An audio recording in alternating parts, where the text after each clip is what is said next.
আপনারা সবাই আমার প্রশ্ন করেন এত টাকা দিয়ে কি করবেন? বাবা মারি দিব, সব টাকা জমায় আমার আব্বারে আর আম্মারে দিব। আমার অনেক শখ। এমন উত্তর পাইছেন তো? জামাইয়ের অনেক টাকা, শ্বশুর বাড়িতে অনেক টাকা, একদিন 2 দিন 3 দিন বাবা মারে দিবেন, চতুর্থ দিন তাদের গালফুলা দেখতে হবে। আর আমি তো কারোর গালফুলা দেখতে একদম পছন্দ করি না। দরকার পড়লে দিনে রাতে 24 ঘন্টা খাটবো একটা কাজের পিছনে, নিজে সাকসেস হয়ে আসবো, কিন্তু কারোর গালফুলা দেখতে আমার একদম ভাল লাগে না।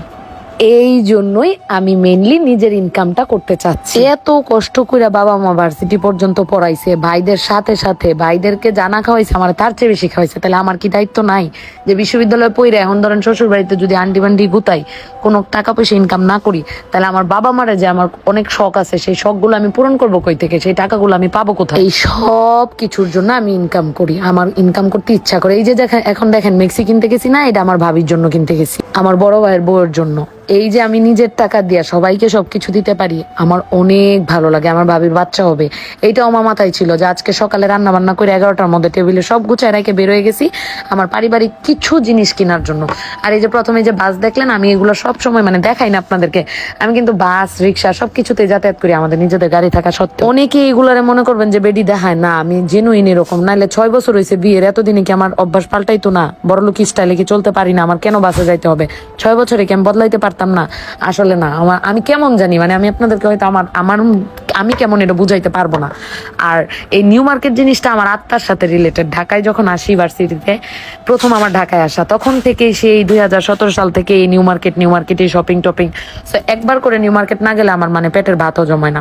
আর নিউ মার্কেট গিয়ে পানিপুরি না খেলে মানে আরো মনে হয় যে কি জানি নাই, কি জানি করি নাই। সো আজকে যখন আমি এই সব টুকটাক শপিং করতে চলে আসছিলাম, আমি 3 ঘন্টা টাইম হাতে নিয়ে আসছিলাম, যদি আমার 2 ঘন্টায় সব হয়ে যায়। এখানে আমি আসবই, মানে আমার ঈদের শপিং আমি মনে হয় কোটি কোটি টাকাও যদি আমার জামাই বলে, মানে আমার ননাস বলে ইটালিতে সেটেল হওয়ার জন্য, আমি আমার ননাসে সবসময় বলি, ওখানে কিন্তু ওনাদের 2টা সুপার শপ, ওনারা সবসময় বলে যে দেশে এত কষ্ট করার দরকার কি? আমি বলছি না, আমি নিজের পায়ে দাঁড়াইতে চাই। আপারে বলছি আমার সময় দেন। আর আপারে আমি বলি, আপা ইটালিতে বা ইউরোপে গেলে তো আমি এই নিউ মার্কেট পাবো না। আপা হাসে আমার কথা শুনে। হয়তো একটা সময় দেখবেন আমি আমার ননাস আমরা সব ইউরোপে সেটেল, মানে চলেই যাবো আলটিমেটলি একটা সার্টেন টাইম পরে। কিন্তু এখন আমি নিজের জন্য কিছু করতে চাই, আমার পরিবারের জন্য কিছু করতে চাই। অনেকেই বলেন যে ঢাকা বিশ্ববিদ্যালয়ে পড়ে কি এর এগুলো বিজনেস শুরু করছো? সো ধরেন জব ধরেন আমার ইচ্ছা নাই, বা জব নেওয়ার জন্য যে ধৈর্য, পড়াশোনার পেছনে যে এটা আসলে ভালো লাগে না। আরেকটা জিনিস ভালো লাগে না, জব 9টা 5টা প্লাস হচ্ছে জবের যে মানে সীমিত টাকা, এই টাকা দিয়ে আসলে আমার হবে না।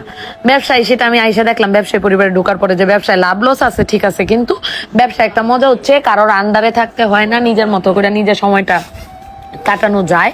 যদিও আমি চাকরিজীবী পরিবারের সন্তান, মানে আমাদের সবাই চাকরিজীবী। আমার মামা ডাবিয়ান, সে ব্যাংকার, আমার আব্বু একা